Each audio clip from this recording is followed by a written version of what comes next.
Today I'm taking a look at the VEVOR spray paint booth. This is the 20 by 10 by 8 foot version.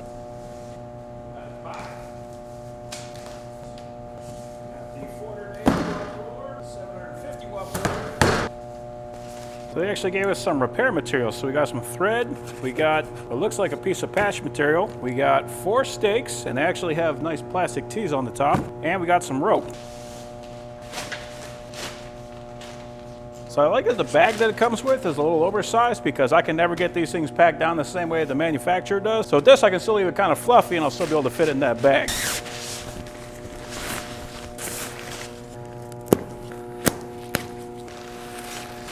It's a reinforced material. It's not just like a floaty where it's just all plastic. This feels more like a cloth, but like a plasticky cloth. Definitely gonna be more durable than a regular floaty. Looks like we got our blower attachments and they already got the tethers attached to it, so these are sewn on. So you don't have to worry about losing them in the door.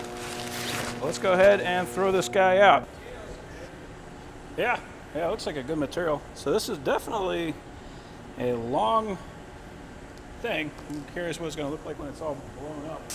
So here is the pump. This is the 480 watts, so this is the small one. It does have a base on it with feet on there, so it'll stand up. We got our intake right here. We got the exhaust right here. And it actually has a grate on it too. This also came with even more stakes, which is gonna be very important if you're using this outside because you do not want that thing blowing around. So we got more stakes, and we got the 750 watts, so it's a little bit bigger. This is gonna be the one that we use for actually inflating.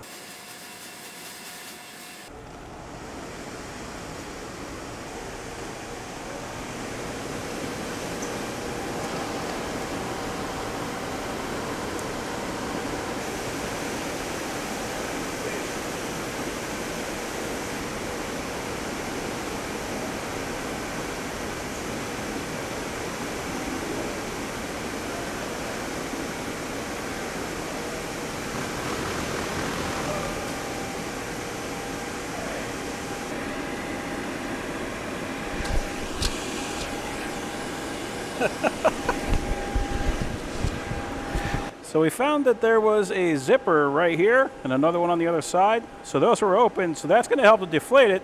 You want to make sure that it's closed before you try to inflate it. So this one is a small one. We got our fans going, and as you can see, it's actually pretty darn big. 8 feet tall, 10 feet across. We actually got a double wall right here, which is actually pretty neat. But the air will fill up this room, and then it'll get pre-filtered. And then when we come in here, we've got another filter right here. Yeah, that's cool. So this is one of the benefits of this one being an 8 foot aside from the 10 foot, is that we don't have to have a ladder to close that door. But when that isn't closed, oh, look at that. I'd probably just tie that off. Because what we really want to have happen, we want the air to come in here, get filtered through those filters, fill up this room, and then force out these filters. So these filters are going to collect all of the paint particles so that you're not going to have all of that overspray and everything messing up your floor outside. But it's also going to allow air to pass through so that you got fresh air coming in so that the guy in here doesn't suffocate. Very cool system. And definitely tall. Like, I'm 6'3". I can just barely reach the top of that. Yeah, that's cool. So there's filter material behind it. This is a coarse filter. If you use this thing a lot, you're going to want to get a bunch of extra filters. But the good part is that it's just Velcro, so you can stick it right on there. Yeah, that is a pretty neat clubhouse. So we do have spots here where we can hang lights. So if you don't have natural light coming in, we got that option. Big window so people can watch what you're doing.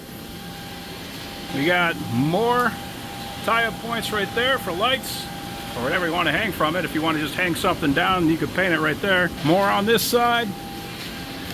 And it feels, it's a fairly strong piece of architecture. Go ahead and finish closing this up. Nice thick zipper on there too. So now we got that positive pressure pushing air in here so we can breathe, and filtering out the particles so we don't mess up the outside. And if you really wanted to, we'd even increase the size of that fan to push even more air through here. So this is cool. They actually painted this orange, so this is an emergency. So if something bad happens in here, you can just look for those hooks, grab those, rip it off, and then you got a quick way that you can escape. That's actually a neat idea. Not on this side. It looks like if you really wanted to, we could actually cut this right here. Just make sure we're not cutting into here. And we could expand this and make it even a little bit bigger. Yeah. We've got handles here, so we can manhandle this thing a bit. We got a bunch of D-rings, so we could tie this thing down if we want to. And we got more D-rings there on the bottom, so we can stake it down. And with the 4 sticks that it came with, plus 4 more sticks for each motor, we got plenty of those. Nice big windows too. Yeah, so this does have another strap on here. So I guess what you could do, you could even get another motor, put it on here to force even more air in there. So you'd have air coming in from both sides, and it just goes out there. And I'm actually pretty happy that these things are not extremely loud. They do make a little noise, like you might get some attention, but it is not as loud as I was expecting them to be. And then here is a view from the top.